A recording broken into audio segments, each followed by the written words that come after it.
I included a clip, which I hope will work, of one of my favorite TED Talks. This is Ken Robinson talking about changing paradigms for education.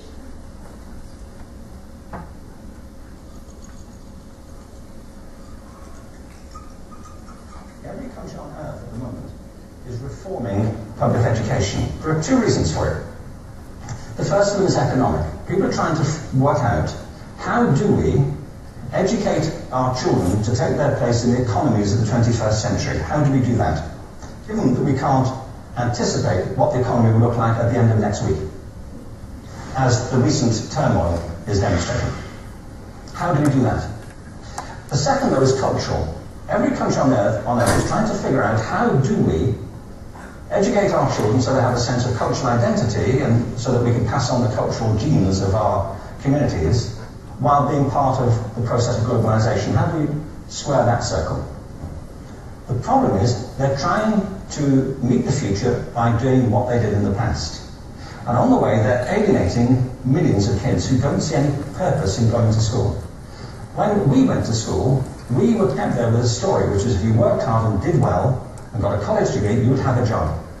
Our kids don't believe that. And they're right not to, by the way. You're better having a degree than not, but it's not a guarantee anymore.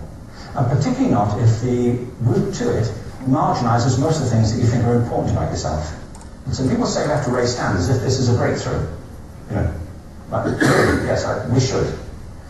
Why would you lower them? You know, I haven't come across an argument that persuades me of lowering them. But raising them, of course we should raise them. The problem is that the current system of education was designed and conceived and structured for a different age. It was conceived in the intellectual... And he starts talking about the Industrial Revolution, and if you think about it, not a lot has changed in the way that we package and sell education since the Industrial Revolution. So you can tell why I like Ken Robinson so much. He's really funny, and he talks about how education needs to change to make sure we're preparing you guys for the real job of the future. So intrinsic motivation. There's why the Apollo? Why did I come up with the Apollo? Why Thanksgiving break did I feel the need to pick up the phone and call Mr. Venue and say, oh, I am so busy, but I have this really cool idea for a lecture series. And there was a lesson that I've been doing for the last 6 years, but it wasn't until this year that I think it really clicked for me, about the difference between denotation and connotation in regard to intrinsic motivation. And when I think back to Humboldt High School, and I had a lot of Miss Frost just on the other side of this wall. She was my physics teacher when I went to Humboldt. And I try to remember what are the times when I really enjoyed learning. And it was always when my teachers were telling stories. It was always when they were giving me context or connotation for what it was that we were learning. And I'll never forget when Miss Frost was talking about the weight of planets, and I'm like, weight of planets, whatever, whatever, whatever, and she pulled out this huge garbage bag, and she had us all kind of stretch it out and hold it, and she dropped a bottle cap in the middle and was like, this is what the weight of the planet is like. And it just kind of blew my mind, like, oh wow, space warps and stuff, that's so cool. So what is denotation? In case you're not in my AP class just yet. Denotation is the dictionary definition, right? It's the literal meaning of something. Sometimes you think you understand the denotation of words, and you don't really. My daughter's father, Phil, is from Puerto Rico, and his mother passed away. She really wanted her ashes to be taken back to Puerto Rico, to an island just off the coast in Vieques, where her father's ashes were, right? So we go to Vieques, and we're visiting the Catholic Church, which is kind of remodeling. They're adding an entire wing to the Catholic Church. And Phil wants to make a donation to the Catholic Church in the name of his mother, right? And so I'm in there, and it is really hot because we don't believe in AC in the equator. And I'm standing, and there are bugs everywhere, you guys. I mean, bugs, just flying at you, and with the construction, right? So I'm sitting, I'm like, conchale, demasiados bichitos, porque tantos bichitos, right? And I'm saying this over and over, and Phil's looking at me, and the priest is looking at me, and I'm like, what's the problem? I was like, why are you saying that word? We get out to the car, what is wrong with you? And I'm like, what? There's a lot of bichitos. There's a lot of bugs flying around. And he's like, well, that means something different here. What does that mean? And he goes, it means penis. Not about to find penis.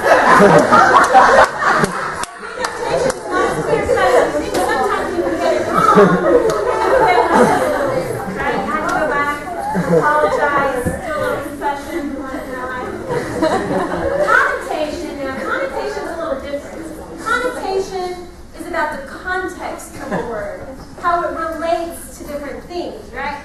So the best example I come up with in my class, mostly because I want to keep everybody awake, is naked and nude.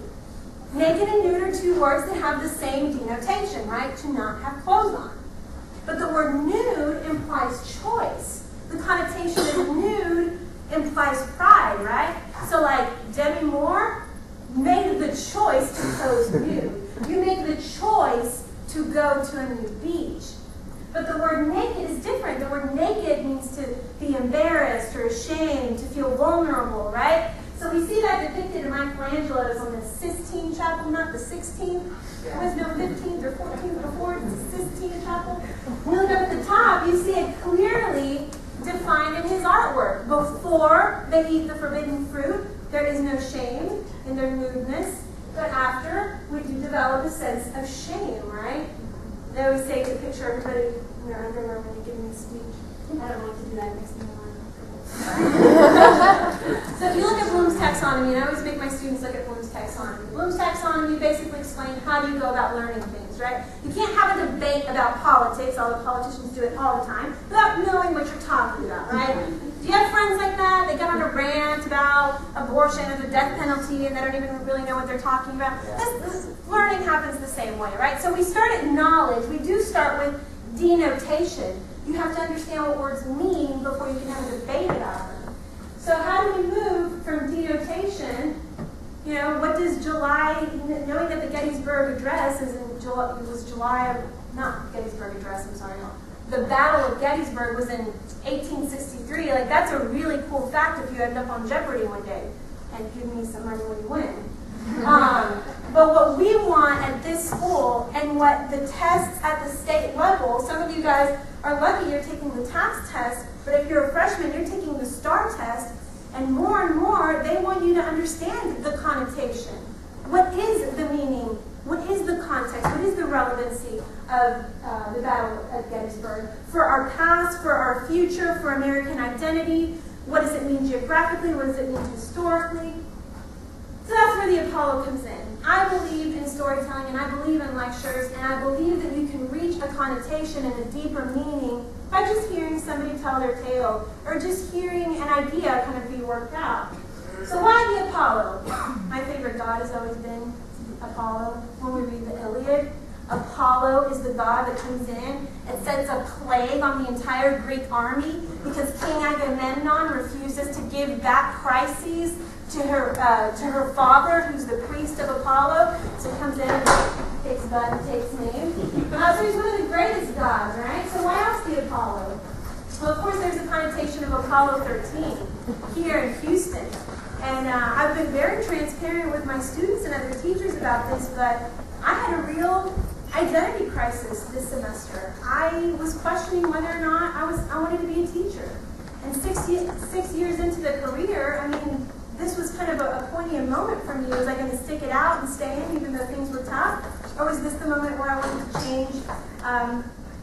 change careers? So I definitely had that moment, from the wonderful movie, at least in regards to education. And of course the YouTube clip is not going to work, but I feel like, Houston, we really do have a problem. And education really does have a problem. And we need to intrinsically motivate teachers to want to keep coming back and teaching you guys, even though we lost 5 hours of planning and gained 5 hours of work. How are we going to motivate ourselves to continue to be here for you guys?